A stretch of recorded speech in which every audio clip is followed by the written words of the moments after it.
Boa noite, pessoal. Boa noite, boa noite, boa noite. Hoje a gente vai ter uma live muito especial.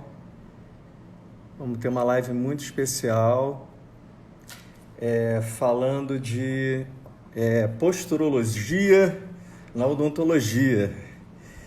E é um assunto que já deveria fazer parte, né, da nossa vida clínica, né? Da nossa visão diagnóstica, né? Só estou esperando a Ludmila entrar e me pedir aqui, Ludmila, você tem que solicitar para mim.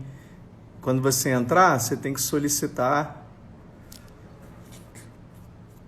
Deixa eu ver se ela está aqui.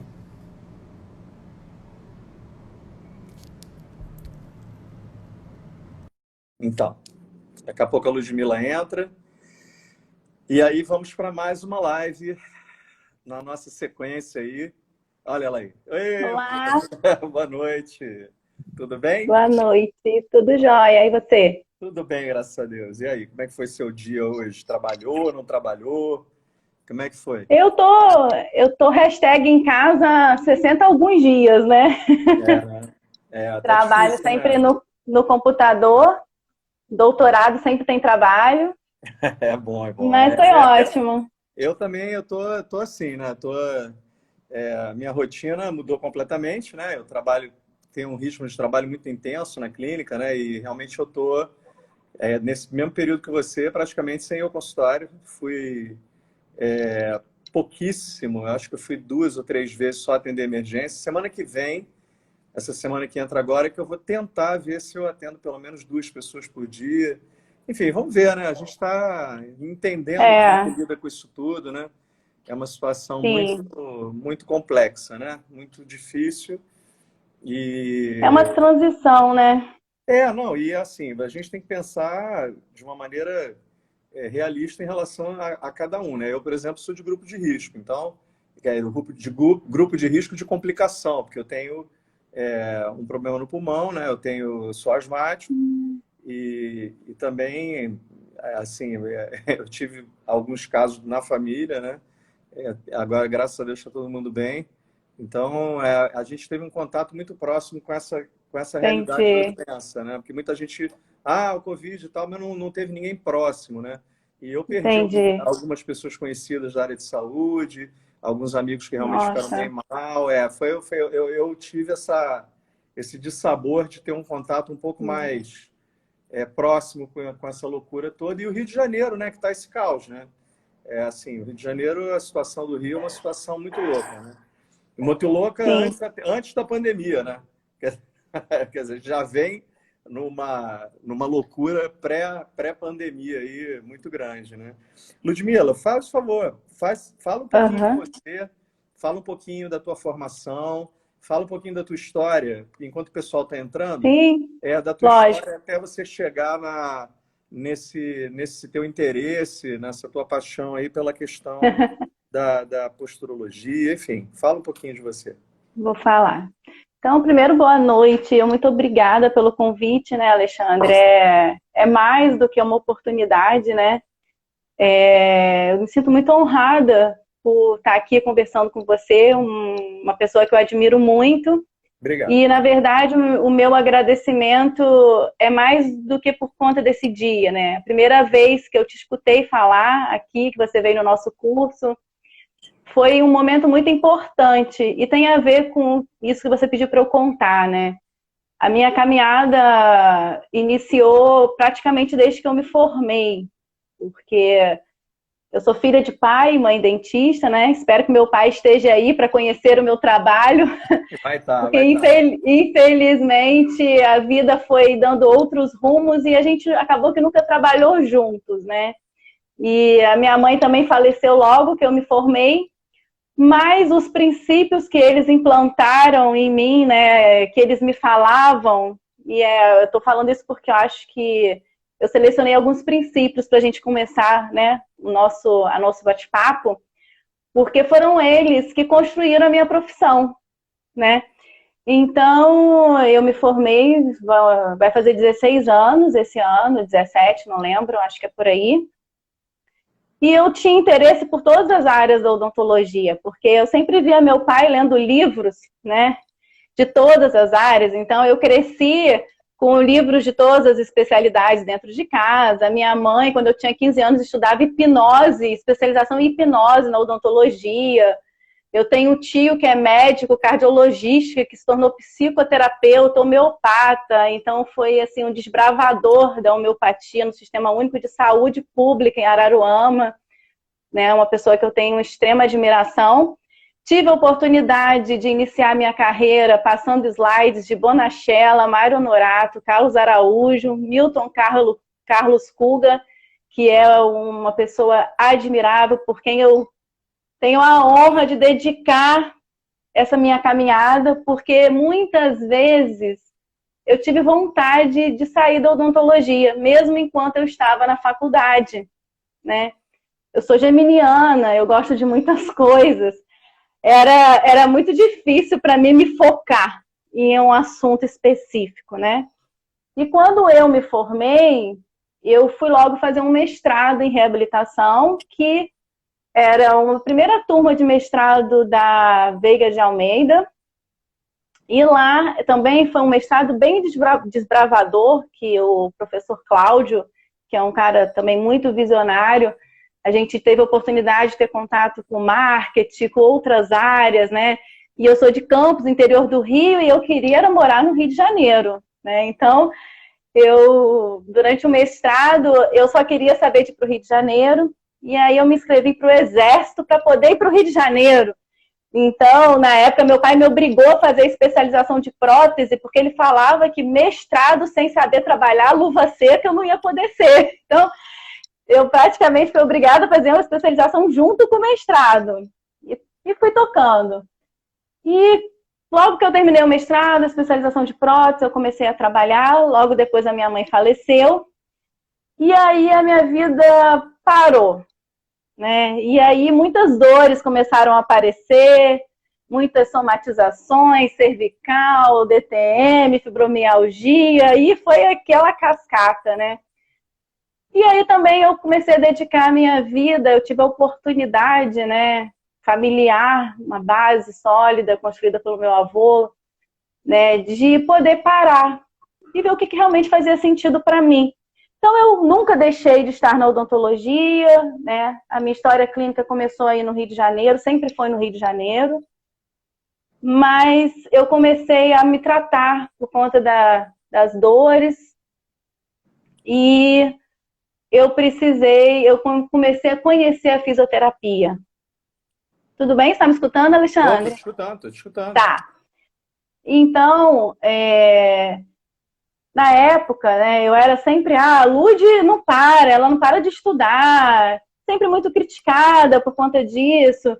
Aí eu resolvi fazer especialização de ortodontia, porque eu achava que eu precisava entender um pouco melhor das coisas. Então, assim, eu sempre gostava de todas as áreas, mas eu achava que faltava alguma coisa, né? E muito observadora das coisas. Às vezes eu chegava um paciente, eu via que estava tudo bem feito, o preparo, os pinos, a reabilitação estava linda, era de um bom laboratório, você vê isso, né? Você reconhece um bom trabalho. Mas eu quebrava, fraturava, e aquilo me encucava, e eu não conseguia, né, dar o start da odontologia. Tudo bem, minha mãe sempre me falou, olha, minha filha, a formação que você busca, você só vai começar a ver o retorno dela depois de 15 anos de profissão. Então, fica tranquila. Mas ali, até aquela altura, eu já estava um pouco cansada de achava que eu era perfeccionista, por isso, por aquilo. Enfim, coisas ainda não se encaixavam. E eu mergulhei muito no autoconhecimento, eu não estava muito preocupada com a odontologia. E cheguei até a cogitar de largar mesmo e ir para uma outra área. Foi quando eu comecei a entender em mim, no meu próprio corpo, como que essa conexão, como que através da odontologia eu poderia despertar pessoas para a consciência do próprio corpo, para a consciência de tantas outras coisas. E aí acendeu, né, uma luz no fim do túnel.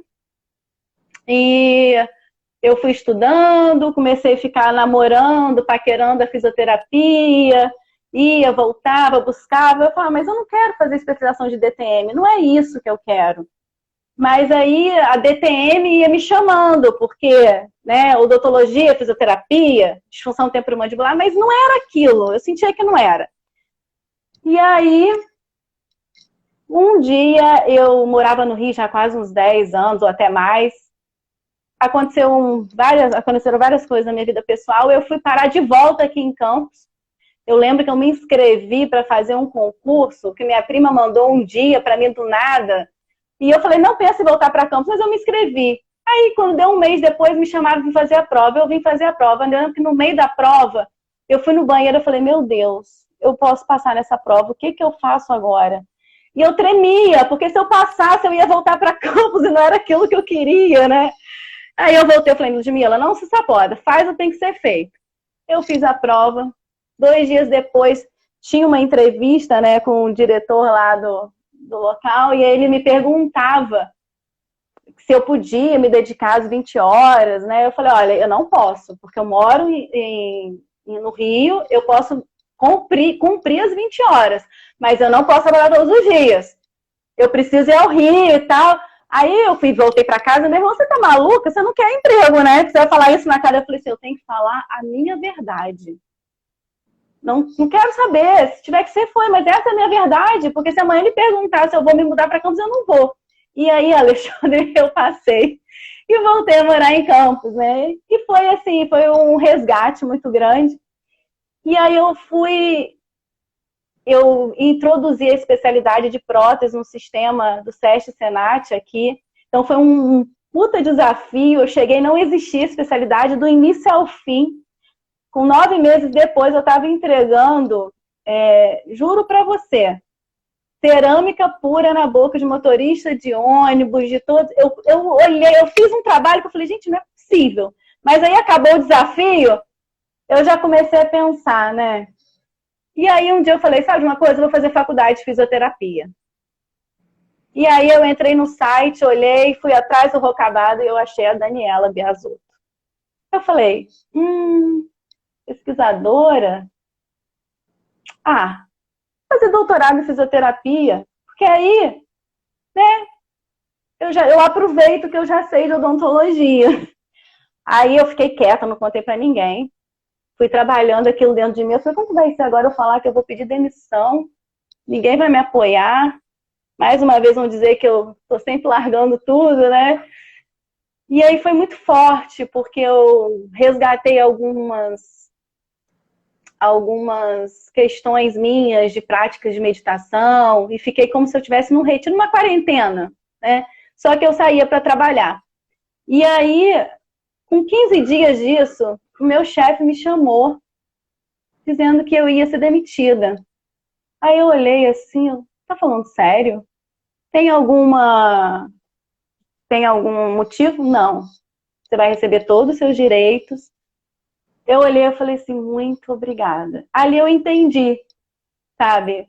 Eu olhei para frente e fui, sabe, Alexandre? Então, assim, dali eu fiz a minha formação em terapia neural, que foi um grande divisor de águas na minha vida também, que foi uma resposta do universo para mim, que, sim, o meu pai e minha mãe se encontravam e nascia a Ludmila, que não era filha de Azevedo, não era filha da Cassim, não precisava fazer prova com os professores falando, puxa Azevedo, puxa a Cassim. Né? Então, assim, foi minha libertação. Muito legal. Eu acho que são caminhos, né? A vida vai. E que bom que a gente é meio maluquinho, né? Porque essa loucura da gente, é que faz. Eu acho que as pessoas mais interessantes com as quais eu convivo, nas quais eu me incluo dessa maluquice, dessas loucuras que a gente vai inventando na vida da gente, né?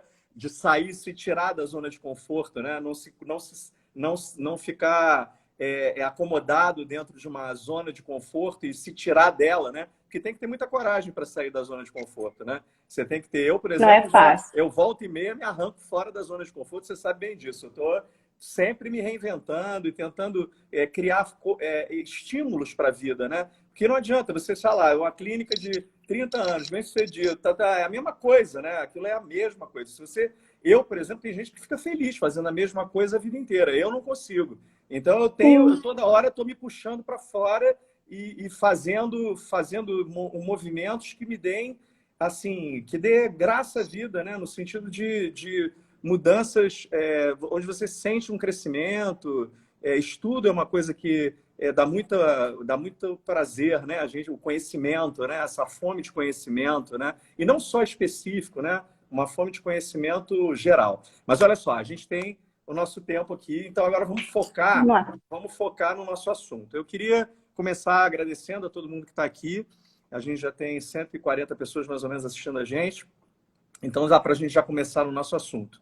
Seria a minha ideia, quando eu te chamei, foi uma ideia de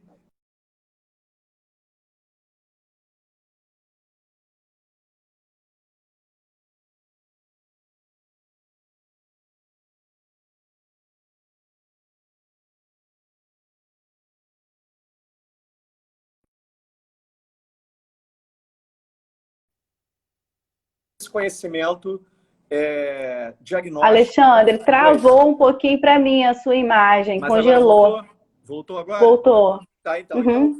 o objetivo era esse, eu tentar mostrar, porque eu falo em quase todas as minhas lives, em minhas aulas também, você sabe disso, você já me ouviu, assim, a importância dessa relação que a gente tem, né? Quando a gente fala sempre, vou registrar a relação cêntrica, preciso de um registro correto da mandíbula para fazer minha reabilitação oral, né? E eu tive a sorte também de ter grandes professores na minha vida, e quando eu ouvi o Mariano Rocabado, sei lá, na época do Tutankhamon, né?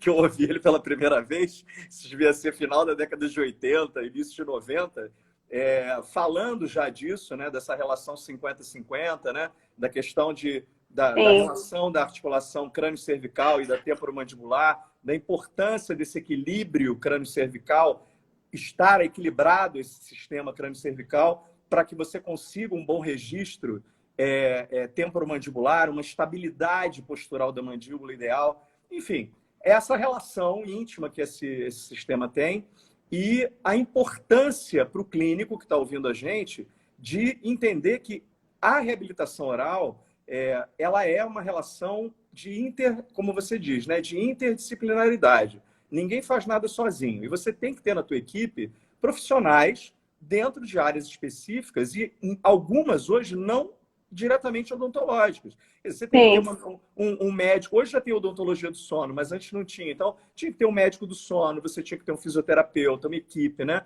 Você tinha que ter um fonoaudiólogo, você tinha que ter... Então, o ideal é a gente ter um neurologista, um especialista em DTM, como você vai ter um ortodontista, um periodontista, né? Um endodontista, você tem que ter também essa equipe multidisciplinar, né? E que se integre. Porque as pessoas falam, você tem um fisioterapeuta para me indicar, quando eu falo, né, da questão postural.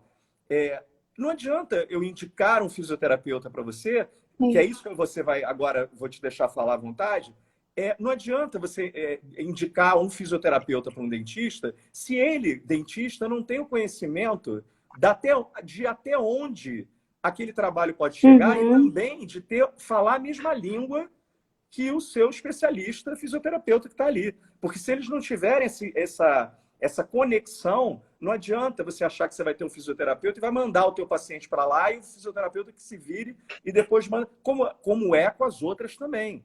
Porque se você vai fazer uma movimentação ortodôntica dentro de uma reabilitação, não adianta também você mandar para orto e me devolve pronto aí. Não é assim. Tem que ter uma integração, tem que ter um bate-bola, né? Então, eu queria, primeiro, que você começasse... Eu vou te dando umas pinçadas, assim, né? Mas, assim, eu queria que você começasse explicando como é essa relação, né? O que é, como é que a gente lida com isso a nível para o clínico, tá? Para o dentista que não conhece isso, está começando a entender que é importante saber isso agora, né? Porque é para essas pessoas que eu quero falar. Que não tem ideia, assim, nem pensava nisso aqui quando estava fazendo lá o seu da relação cêntrica. Então, vamos tentar fazer essa associação primeiro e mostrar para eles qual seria um caminho aí e depois chegar lá no final, que é o teu protocolo que você está montando, enfim. Aí você vai embora. Eu separei aqui uns 4 princípios que eu acho importantes, tá? Aham. Então, eu vou virar aqui, ver só se dá para ver a imagem, por favor. Como é que tá para você? Tem que afastar um pouco. Consegue ver? Mais um pouquinho. Mais um pouquinho. Você quer que veja a tela inteira ou só o desenho? Não, só o desenho, Não, então, aí só tá a bom. figura. Aí tá bom. Tá bom? Tá. Tá. Então, essa imagem, eu vou falar um pouquinho sobre ela, é um esquema da postura da cabeça, é uma imagem do livro da professora Daniela Beazotto, né? E a gente pode ver do lado direito que a gente tem o crânio, a mandíbula, a oclusão dentária, o ocioide, o músculo temporal, o masseter, o ventre posterior do digástrico, o ventre anterior, os músculos infroideus, o esternocleidomastoideu, caleno anterior, músculos cervicais e o músculo trapézio, né? Todo esse sistema em equilíbrio compõe o esquema postural da cabeça. Na imagem do lado esquerdo, nós temos a mesma imagem onde os músculos estão substituídos por elásticos, né? Nós não estamos vendo aqui o quê? A oclusão, certo? Então, imagina que um paciente, né? Vamos supor que seja um paciente e ele vai, com a ausência dos dentes, a postura vai buscar o antagonista e quando ela vai buscar esse antagonista, por reação muscular, a gente pensando nos músculos como elásticos, você vai mudar a posição do crânio. Então, o que que eu quero mostrar com isso? Um princípio de ação e reação. Então, se eu tenho uma modificação da postura da mandíbula, que vai buscar o antagonista e aqui eu não tenho os dentes, consequentemente, esses elásticos, que seriam os músculos, vão se mexer, vão ter uma reação e a gente vai ter uma mudança da postura da cabeça. Se eu levo esse raciocínio para o resto do meu corpo, a gente vai, né, começar a vislumbrar uma questão de uma ação de uma cadeia muscular. Seriam os princípios das cadeias musculares. Uma outra questão que eu trago aqui, quando eu comecei a buscar, né, como eu falei, onde a odontologia e a fisioterapia se encontram, eu pensava na ATM de fato. Era o mais óbvio de se imaginar e de buscar. Mas à medida que eu fui entendendo do sistema estomatognático, né, e as estruturas que o compõem, ATM, dentes, ossos, periodonto, músculos, língua, lábios, bochechas, sistema nervoso central, glândulas salivares, vasos sanguíneos, linfáticos, toda essa cadeia muscular anterior e posterior. Então, isso aqui se conecta, a cadeia muscular anterior e posterior, ela está ligada pelo sistema estomatognático. E o sistema estomatognático, ele tem a função da mastigação, da respiração, da fonação, da deglutição. E ele é interdependente. É um conceito muito importante. Por quê? Se uma dessas estruturas que compõem o sistema estomatognático sofre uma alteração, eu vou ter um desdobramento em todo o sistema. Então, Alexandre, vamos lá. Se eu sou dentista, né? Então, vou voltar só um pouquinho aqui, só para a gente... Desculpa. E eu faço uma restauração oclusal classe 1. E ela fica um pouquinho alta e o paciente vai embora para casa, se adapta, né? E eu tenho uma tensão diferente no dente, o que que a gente vai ter no sistema estomatognático? Um desdobramento, concorda?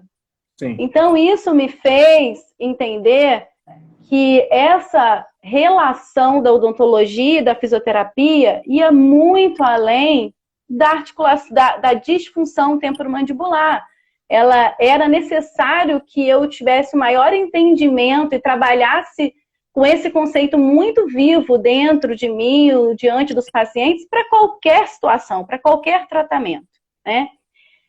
E o outro conceito que eu trago... Lud, Sim. inclusive, tem uns trabalhos sensacionais no Japão, que são... eu não vou ficar aqui, depois eu posso até passar isso para você e você passa para o pessoal. de um grupo japonês que eles mostraram todas as áreas no cérebro que ascendem na hora que você... Eles fizeram um trabalho muito interessante, que eles botaram uma coroa metálica, acho que foi em ouro, se não me engano, de meio, assim, 0, micro de Sim, altura, e aham, deixaram o paciente com aquela, como se fosse um overlay em ouro, só que finíssima, sendo uma sim, interferência. Quer dizer, passou a ser um contato prematuro ali. E eles fizeram, esse trabalho é recente, tá? E eles fizeram esse escaneamento cerebral para ver quais são as áreas do cérebro que gerariam estímulos ou se estimulariam na presença de um contato prematuro. Então, e todos os reflexos disso dentro do sistema neuromuscular. E é uma coisa incrível, assim, você vê o quanto a sensibilidade proprioceptiva, né, sim, do sistema, dessa questão dos contatos, da percepção de contatos, aham, né, de estabilidade oclusal, o quanto isso afeta a nível de equilíbrio e de reprogramação e redimensionamento dentro o reflexo disso no sistema neuromuscular, né? Então é uma coisa realmente sim. já comprovada cientificamente. Isso não é assim, Sim, porque na época eu só estou abrindo um parênteses, porque tem pessoas que, mas fica à vontade, pelo amor de Deus. aqui tem muito Aham, empirismo, o Rocabado ele era muito de experimentação, mas não tinha assim muita ciência para ele no início e tal. Mas a fisiologia evoluiu muito e hoje ele já tem uma série de sim, coisas muito bem embasadas cientificamente. É bom deixar isso claro, né? Porque às vezes há uma é. dúvida, né, em relação às vezes há um certo empirismo em relação a determinados conceitos. Mas eu acho que isso aí já está mais do que sedimentado, né, e comprovado, né, dentro da ciência. É uma questão da gente raciocinar em cima da fisiologia também, né? E assim, a maior questão das evidências hoje, a gente trabalha muito, né? Eu faço pesquisa lá com a Dani, e é que os desenhos dos estudos, né, não são estudos que têm uma elegibilidade boa, eles não são tão é, a, como que a gente fala, a qualidade dele não é tão boa. Então, os desfechos não dão nem sim nem não. Então, até a gente falar sobre não ter evidência, também não tem uma comprovação de que não tem, nem que sim, nem que não. Então, isso é muito precoce. Eu até selecionei alguns artigos legais, uns vídeos, e botei numa pastinha no QR Code. Então, no final, é só clicar, e aí depois você me passa que eu coloco nessa pastinha também que são Legal. algum material legal para quem quer começar a ler sobre Ótimo, isso, estudar, ótimo, tá? ótimo. Beleza. Então, assim, um outro conceito, Alexandre, são os reguladores posturais, né? Quando a gente fala em postura, a gente poderia falar aqui de muitas coisas que influenciam na nossa postura, de vários reguladores. Aqui a gente tem alguns sistemas, né? O vestibular, o ocular, o sistema mastigatório, a pele, né? O cérebro, o sistema nervoso central. E quando a gente tem um desnível em um desses sistemas, a gente vai ter adaptações. Essas adaptações, elas são fisiológicas, né? Quando que começa a ser uma compensação? As compensações, elas são nocivas ou não? Né? Nosso trabalho, especificamente no protocolo que eu e a Catarine desenvolvemos para facilitar, a gente não criou nada, na verdade a gente sistematizou e facilitou um diálogo, né? E a leitura dos dados é que é a nossa experiência clínica. E a gente se detém aos captores que o Bricô traz, inclusive sábado, o Gabriel, um colega nosso, também super querido, dentista, vai fazer uma live com o Bricô, depois eu boto no meu stories nesse sábado agora. Então, a Vânia, que estava aí, eu fiz o curso com ela de diagnóstico postural, é uma excelente, tem uma experiência grande nessa área também. Então, o Bricô, ele seleciona o captor ocular, ele chama de captor, né? A gente pode falar de regulador, sensores, o sistema mastigatório e os pés, exatamente. Esse livro aí, foi a Vânia que traduziu esse livro, tá? Então, eu vou mostrar aqui até, que eu acho que vai ser melhor para ilustrar, deixa eu só falar um pouquinho dos captores. Então, para a gente se manter em equilíbrio, o nosso corpo busca, né? Ele vai buscar informações. os olhos, a boca, os pés, a pele, todos esses sistemas são órgãos sensoriais que influenciam na nossa postura. As nossas emoções também. Enfim, a gente pode conversar aqui sobre vários sensores. Mas hoje a gente vai falar um pouquinho resumido para trazer, né, esse princípio. Uhum. Os olhos, Alexandre, eles têm uma velocidade, uma sensibilidade muito rápida de captar. E a pupila, ela tenta o tempo inteiro se manter em equilíbrio para que a gente tenha um equilíbrio bipupilar. Então, se por um acaso isso está desnivelado, há uma tensão nos olhos grande, isso que eu vou falar da insuficiência de convergência, que pode afetar uma postura de cabeça, a oclusão e um plano oclusal inclinado, se essa pessoa tem uma parafunção. Então, a gente começa a brincar e, né, a coletar dados, trazer para as informações. Eu brinco que é como se fosse um jogo de xadrez. A gente pega todas as peças, coloca no tabuleiro, e quanto mais você souber de cada pecinha, mais fácil você fazer o checkmate com o seu paciente, né? Uhum. Não tem como ter regra, não tem como ter receita. Por quê? Porque cada um é um. E são muitas as influências. Por isso que o importante é que a gente vá entendendo os princípios, né? Um outro princípio, esse caso aqui é muito legal, eu trouxe até para ano passado, ou retrasado, nós fizemos avaliações, eu, a Catarine, o Alexandre Aldred, um médico que trabalha com termografia, ele é incrível.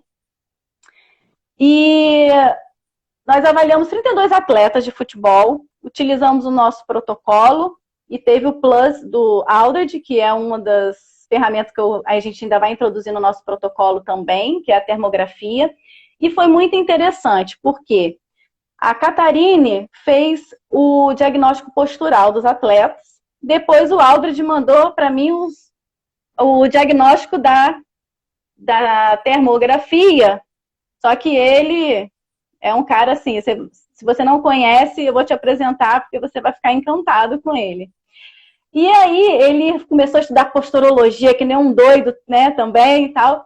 Quando os dois mandaram, eu li o diagnóstico que o Aldred fez para a Catarina, ela falou, ele leu o meu diagnóstico? Eu falei, não. Mas o que eu quero falar é sobre as compensações. Mas me fala só uma coisa, me explica melhor só, esse estudo que você fez, tenta subir um pouquinho mais a câmera do teu celular para pegar a tela. Isso, aí. Isso, tá bom. E me explica uma coisa, esse estudo nesses atletas que você fez, esses jogadores de futebol, o objetivo era exatamente qual? Era você ver quais eram as compensações que haviam ali, o que era exatamente? A base da... O meu irmão, né, me convidou para a gente fazer uma avaliação para montar um protocolo, tá, para os atletas. Então, eu falei, bom, se é para trabalhar com atleta, eu não vejo como trabalhar sem ter um protocolo interdisciplinar de diagnóstico. Então, nós aplicamos esse protocolo que a gente utiliza lá no NAPAM, que é no laboratório da Uninove, e também é o protocolo que a gente desenvolveu, que eu trabalho sempre.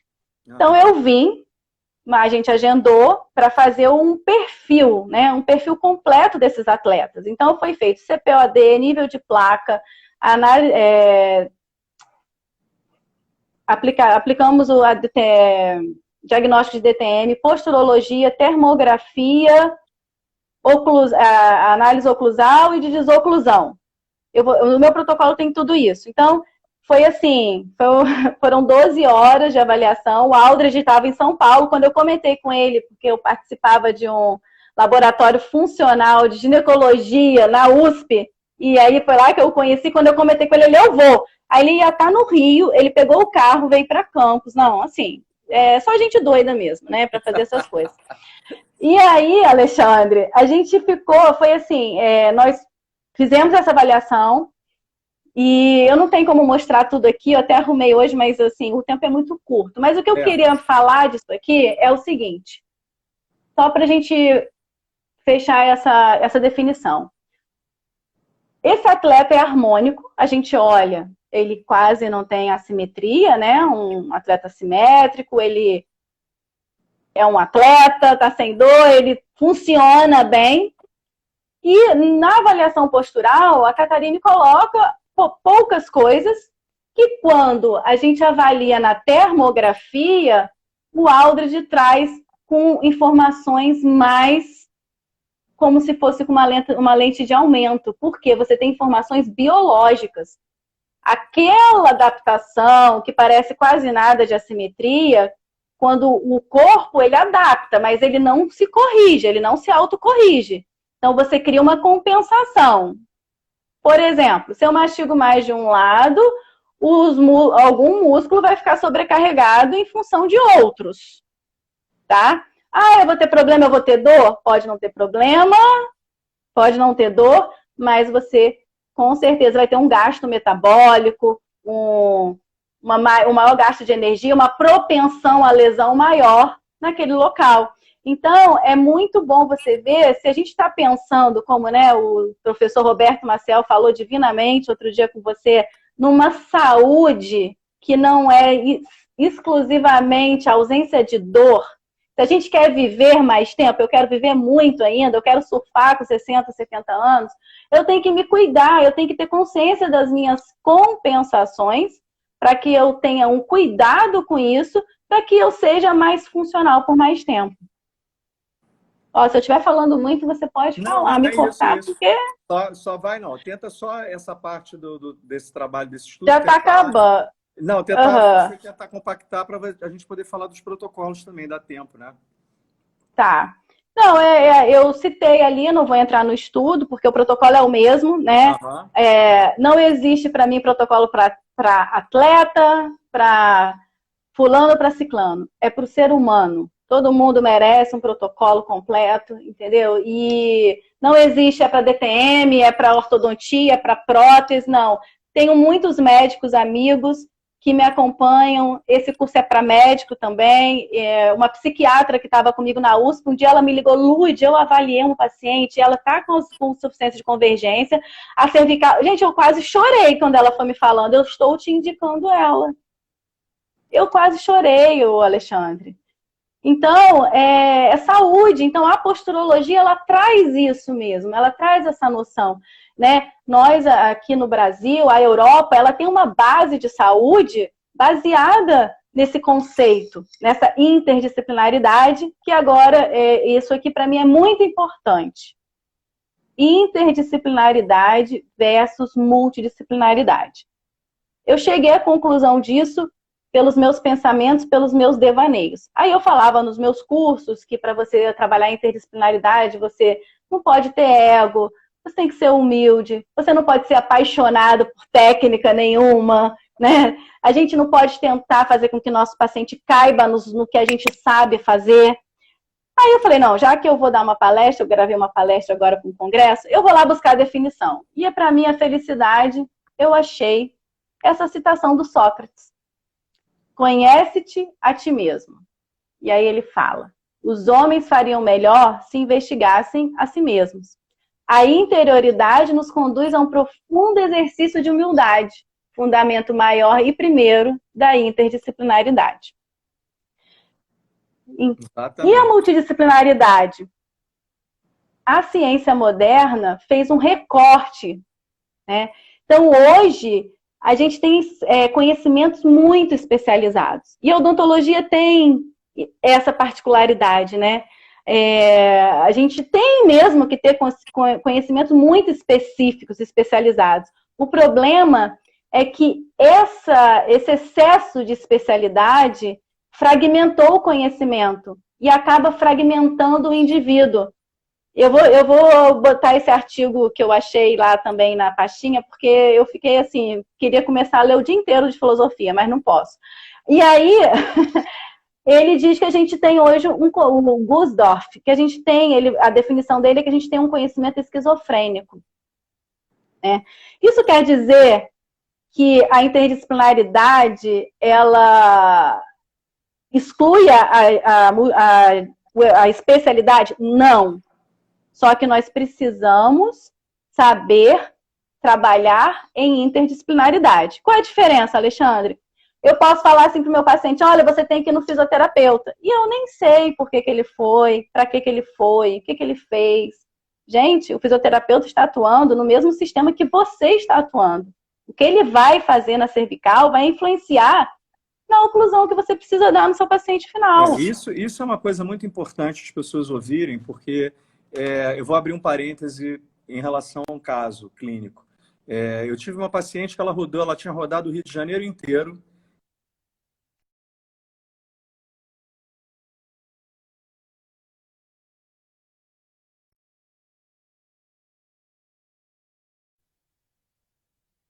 Tem um Voltou. lugar, não consigo fechar minha boca em lugar nenhum. Eu fico buscando.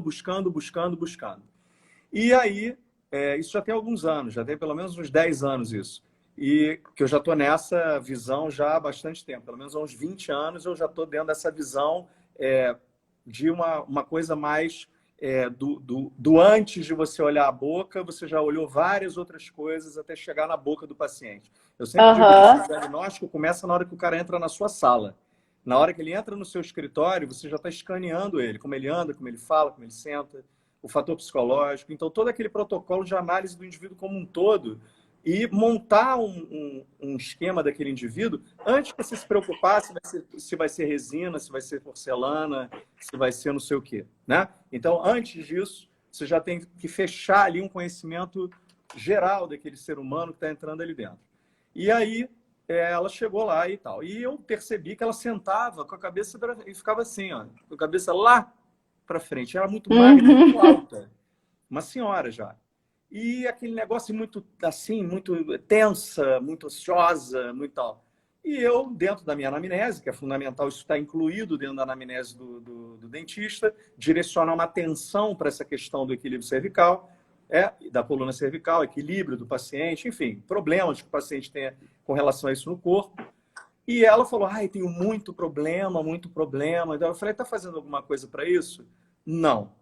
Aí eu falei, então a senhora vai ter que fazer, porque se eu não tiver um trabalho conjunto do equilíbrio da senhora, da sua coluna, com o que eu vou tentar equilibrar na sua boca, a gente não vai conseguir chegar em lugar nenhum. E assim foi feito. Eu mandei ela para o pessoal do Palmiro, aqui no Rio, né, que era a minha referência aqui, que é o Palmiro e o Dan, e que já trabalhava com isso já também, com a relação com a odontologia já há muito tempo. E aí depois ela começou esse tratamento conjunto, eu estabilizando os provisórios e ele estabilizando a coluna. E aquele bate-bola, até que chegamos num ponto, uns 2 meses depois mais ou menos, ela simplesmente falou, olha, o meu problema acabou. Eu abro e fecho na mesma posição, eu estou me sentindo super confortável, eu estou muito melhor fisicamente, eu estou muito mais disposta, e por aí foi. Aquela história toda. E aí vem o interessante dessa história. Eu fiquei acompanhando esse caso. Obviamente, a reabilitação era um casamento. Fiquei sempre revendo, tinha protocolos de revisitas. E dali a um tempo, deu uns 3 anos, ela super estável, mantendo tudo, ela sumiu. Sumiu. E aí 1 ano ela voltou, ela me liga e fala assim, Alexandre, eu estou ligando para você pelo seguinte, eu tenho que ir aí com urgência, você me desculpe eu não ter ido e tal, eu tenho que ir com urgência porque só encosta um lado da minha boca. Um lado só toca e o outro não toca absolutamente nada. E aí eu falei, poxa, como é que pode um troço desse, né? Não é possível, é coisa da cabeça dela. E ela veio no meu consultório. Quando ela sentou na cadeira e eu olhei a oclusão dela naquele momento, eu pegava a sonda e passava do canino até o segundo molar inteirinha entre o espaço interoclusal. Nada encostava do lado direito. Nada. Absolutamente nada. Eu sentei ela na cadeira outra vez, larguei tudo, me desparamentei e falei assim, me conta o que está acontecendo na sua vida. Aí ela começou a chorar, disse que o filho se separou o filho se separou da mulher, a mulher não sei o quê, que a mulher levou o neto. Eu falei, resumindo, se largou totalmente. Não cuidou mais de nada, largou. Eu falei, então é o seguinte, eu não vou tocar em você. Você vai sair daqui, eu estou ligando lá para o pessoal da fisioterapia, você vai para lá agora e a gente vai começar outra vez o nosso equilíbrio e tal. 1 semana depois das atividades reposturando tudo fez assim, ó, fez assim, Ludmila. Encaixou tudo de novo no lugar. Agora imagina se ela vai num dentista e o cara enfia a broca para ajustar os dentes sem ter tido foco nessa questão do equilíbrio crânio-cervical, que estava completamente... Tirou a mandíbula, girou a mandíbula. Ela teve um giro em função do desequilíbrio que voltou tudo, porque ela não mantinha os exercícios de isometria, não mantinha... Largou, ela se largou. Então é isso que acontece muitas vezes. O paciente que tem aquela síndrome da oclusão fantasma, né, que a gente chama, que está na literatura, que toda hora está encostando em algum lugar, toda hora, agora bate mais aqui, bate... Aí o dentista fica lá ajustando. E vai passar ajustando a vida inteira. Porque, na realidade, o problema não está na boca. O problema está no equilíbrio do conjunto do Exatamente. sistema todo, né? Então, eu acho interessante para ilustrar isso que você está falando, da importância dessa correlação. Com certeza. Né? Isso é fundamental, né, no clínico. O que eu observo muito hoje, Alexandre, quando eu recebo os pacientes que eu vejo, é que, no final das contas, já foram feitos tantos desgastezinhos que o único dente que parece que está errado é o único que ainda está sustentando a dimensão vertical. E vai explicar isso para o paciente. Doutora, mas você não acha, Lud, que é melhor? Eu falei, olha só, deixa eu te explicar. Então, como eu faço, né, algumas manobras e tal, uma coisa que eu acho que para amanhã, para quem, né, amanhã não sei porque a gente não está em atendimento, mas uma coisa que o dentista não faz, que seria, assim, uma pergunta. A minha primeira pergunta não é essa, porque, na verdade, no nosso protocolo, eu já mando um questionário, né, antes dele chegar no meu consultório, com umas boas-vindas, explicando como é meu protocolo. Então, quando ele chega, eu já sei muito dele. Mas, quando ele chega no meu consultório, antes de fazer qualquer coisa, de conversar, falar, receber, eu falo, deixa eu te fazer uma pergunta. Senta, coloca seus pés normal, fica em repouso. Me fala aqui, onde que a sua língua está? Onde que ela fica apoiada quando você está em repouso? Minha língua? Calma aí. Algumas pessoas nem lembram que tem língua. Aí para, sente. A maioria não está com a língua na postura correta. Então, se você, dentista, quer começar a trabalhar com postura, pergunte para o seu paciente como está a postura da língua dele. Aí eu falo assim, então vou fazer o seguinte agora.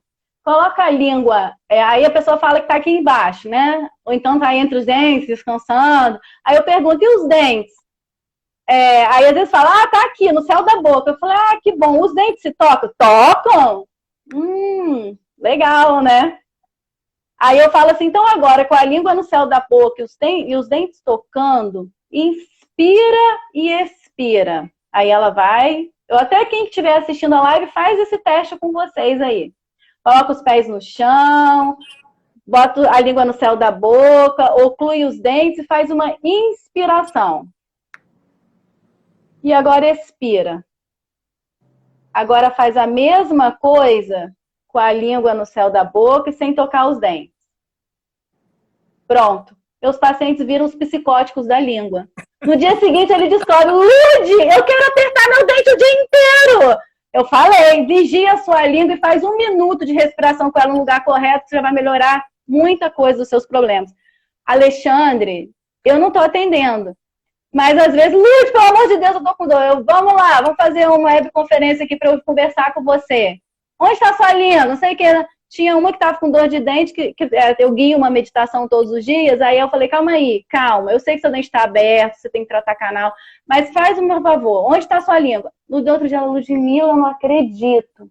Então, começa assim, pergunta o paciente onde está a língua dele, sabe? E ajuda, e fora que quando você faz uma inspiração na língua com a postura correta, você reposiciona o ocioide, você abre o espaço orofaríngeo, você reposiciona a sua cervical, você entra em contato com uma área afetiva cerebral, você inspira, expira na mesma tranquilidade e você abaixa a ansiedade.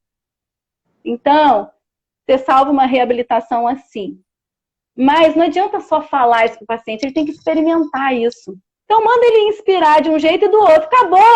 Aí você fala assim, olha, você vai melhorar o rendimento na academia, você vai ver como que você vai correr, como que você vai ficar sarada. Então, assim, a gente tem... São passos iniciais, né? E assim, mas a compreensão, né? Que eu acho que era uma coisa que era legal a gente falar, a gente está no tempo aqui já reta meio que final, e eu acho que eu queria que você falasse um pouquinho de como é que você aconselharia as pessoas assim a fazer esse entrosamento com o seu fisioterapeuta. Quer dizer, você tem uma pessoa, alguém que você conhece e que trabalha com fisioterapia, e você gostaria de incorporar a visão desse especialista, dessa área, né, dentro da sua clínica. Ou ajudar você até a montar um questionário mesmo inicial, né, para que você abrisse um pouco mais a sua visão diagnóstica. Quando é que eu preciso... Eu vou te fazer essa pergunta, então. Vamos dizer que eu não entendo nada. Como é que eu preciso... O que eu preciso saber do meu paciente que me levaria a pedir uma avaliação um pouco mais aprofundada dentro dessa área da posturologia? Como é que você aconselha essa abordagem inicial para o clínico fazer com dentro de um protocolo de dia a dia, digamos assim? Olha, uma coisa clássica é você sempre perguntar se ele tem dor cervical, tá? A dor cervical, 90% das dores cervicais estão relacionadas à dor oclusal, então isso já é um ponto de partida que se você tem tanto fisioterapeuta quanto dentista, tem que atuar junto, tá? No início eu achei que teria uma resposta para te dar, eu busquei essa resposta. Infelizmente a resposta que eu encontrei foi: meu protocolo hoje, todos os pacientes passam por esse protocolo, né? Então, a interdisciplinaridade, ela não começa depois que você começou o seu tratamento, ela começa no diagnóstico, né? Sim. Então, eu tenho hoje um protocolo de diagnóstico, eu vou virar e vou passando rápido, não vou me enrolar, só para vocês visualizarem, que eu acho que vai ser mais fácil. Então, como eu falei, esse paciente recebe um questionário online. A primeira parte desse questionário é meu projeto de doutorado, tá? Então, a gente está escrevendo, eu estou validando ele. Ele engloba várias questões da vida do paciente, do perfil do paciente. Depois a gente tem uma série de sintomas físicos que eu sentei com a Catarine e eu perguntei para ela o que é importante para você saber. E não adianta só saber, a gente tem que entender por quê, se o refluxo é importante. Por quê? Porque você vai ter se ele respira pela boca, vai estar com diafragma. Respirador bucal, tem que ir para fisioterapia, porque toda a cadeia anterior dele, diafragma, vai estar tudo travado, ele não vai voltar a respirar. Então, já tratei paciente com sono que não queria ser PAP e muito disciplinado, com autorização do médico, lógico, foi até lá em São Paulo com a Débora Ayala, a gente conseguiu, com um arsenal, sabe, interdisciplinar, compensar isso. Então, a gente tem uma avaliação bem completa, né? Sono, aspecto odontológico, triagens. Então, quando o paciente chega para mim, eu já sei muita coisa da história clínica dele. Isso me facilita, porque o Google Drive, eu e a Catarina, a gente tem uma pasta no Google Drive nossa. Então, o paciente vem para mim a primeira vez, ela já sabe tudo dele, tá tudo lá. Ela vê junto comigo, quando vai nela, ela já sabe o que eu fiz. A gente tem um prontuário vivo, né, que a gente foi criando, desenvolvendo isso, pensando mesmo em facilitar a vida para que as pessoas não precisem, né, andar esses anos todos que a gente andou. Acho que a gente tem que ajudar e facilitar. O diagnóstico da insuficiência de convergência é muito importante, é simples de fazer, não é o diagnóstico, tá? Me perdoa. Triagem. Porque isso aqui é uma triagem. O paciente não faz convergência visual, não é problema visual em questões, é uma questão motora, muscular. Existe um profissional que trata disso, é o ortoptista. Muitas cefaleias tensionais e cervicalgias podem estar relacionadas. Adolescente com enxaqueca. Lá em São Paulo, eu e a Dani, a gente pegou várias adolescentes com remédio já tarja preta, que com esse olhar de diagnóstico, a gente encaminhou e saiu da medicação. Então, foi diagnosticado errado, Alexandre? Talvez não, mas às vezes ela tem um sintoma que potencializa aquilo, sabe? E aí junta com outros fatores. Por isso a gente tem que ter uma visão completa. Então, a cefalometria, eu gosto de pedir a frontal, até para ver se tem uma diferença estrutural, quanto isso na parte clínica muscular vai influenciar.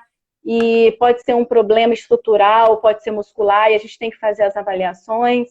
A desoclusão é importantíssimo para eu correlacionar. Então, dentro eu faço avaliação de padrão de abertura mandibular. É muito legal você medir a lateralidade muscular. Você vai começar a entender tantas conexões da desoclusão com a musculatura, e é muito gostoso isso, muito divertido, assim, é gostoso você começar a ver, nossa, às vezes eu vejo o paciente falando, eu já imagino como está o dente, aí quando eu olho é aquilo, é muito gostoso, sabe? E, assim, foto, dentista, para de tirar foto cortando o ombro, vamos começar a olhar para o ombro, tá? Então, vamos aumentar esse campo de visão, vai ver a estética, olha, porque assim, a função, ela é muito importante para a estética. Então, se está fazendo uma função errada, eu vou ajeitar a estética, eu falo que é igual você fazer uma lipo gordo, emagrece primeiro, depois faz a lipo, sabe? É mais ou menos isso. Fala um pouquinho dessa relação do ombro, da importância de avaliar esse desnivelamento entre os ombros aí. Isso aí seria a gente, olha... Em que situação?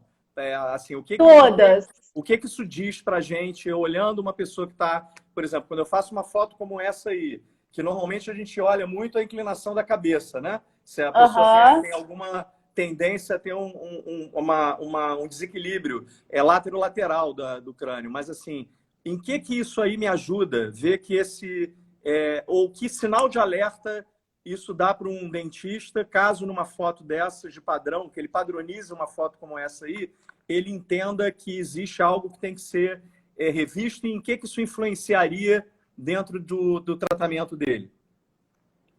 Ô, Alexandre, vamos voltar lá no conceito que eu falei. Qualquer compensação muscular, tá? Ela veio de algum lugar, né? O ombro, essa região de cabeça, pescoço e ombros, uma coisa que eu gosto de frisar muito. Isso não quer dizer aquilo. Não existe receita de bolo, muito menos em relação à posturologia, tá? Uhum. Então, se a paciente chega para mim, ela tem uma desoclusão que ela tá com travamento ali, ela não abre a boca já tem um tempo. Ela quer fazer uma restauração. Eu vejo uma cervical alterada, Tá me escutando ou travou? Agora você travou. Vai. Fala de novo. Então, ela tem uma dor muscular, ela tem toda essa região de trapézio, né, tensionada.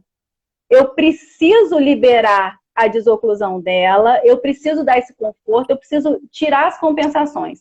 Como que a gente faz o protocolo interdisciplinar? Eu sigo o protocolo da professora Daniela Beazotto, que desde 1998 trabalha com isso, inclusive com dentistas. A gente faz uma descompensação interdisciplinar, músculo-esquelética.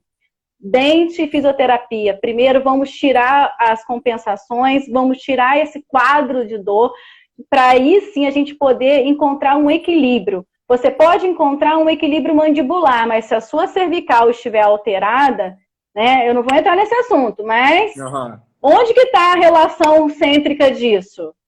Se a mandíbula está posicionada na fossa temporal, que tá no crânio, que está em cima de um processo odontoide C0, C1. Então, assim, se você vê muitas alterações assimétricas de ombro e cervical, você precisa de um parecer da fisioterapia. A teleradiografia, que é uma outra coisa que o dentista precisa mudar e dar atenção, trabalho podometria que me ajuda muito. Então, aqui tem os scores, eu vou lá, eu vou te responder mais, mas realmente eu não posso te dar uma resposta objetiva. Mas é o que eu queria, eu dei uma provocada em você justamente para isso, para a gente entender que se você vir que existe esse desequilíbrio, que se o teu olhar já estiver afiado para ver e notar esses desequilíbrios, você já tem que automaticamente levar esse paciente para uma avaliação geral. Olha só, a gente tem 2 minutos para encerrar. Eu vou encerrar, você completa aí, eu vou encerrar. Eu vou te dizer a hora que eu vou parar aqui, vai complementar, faz uma consideração final e a gente vai abrir outra e entra todo mundo para você complementar e responder perguntas, Sim. Tá bom? Então, vai lá, você tem 1 minuto. Sim, então, a palpação muscular, a gente precisa saber palpar os músculos da mastigação, ver como está esse score muscular, né? Se você tem um temporal mais ativo que um masseter, você tem uma mastigação aí que está mal direcionada. Porque o masseter é o principal músculo da mastigação. E se eu tenho um temporal mais ativo, eu tenho uma cefaleia tensional, provavelmente. Ah,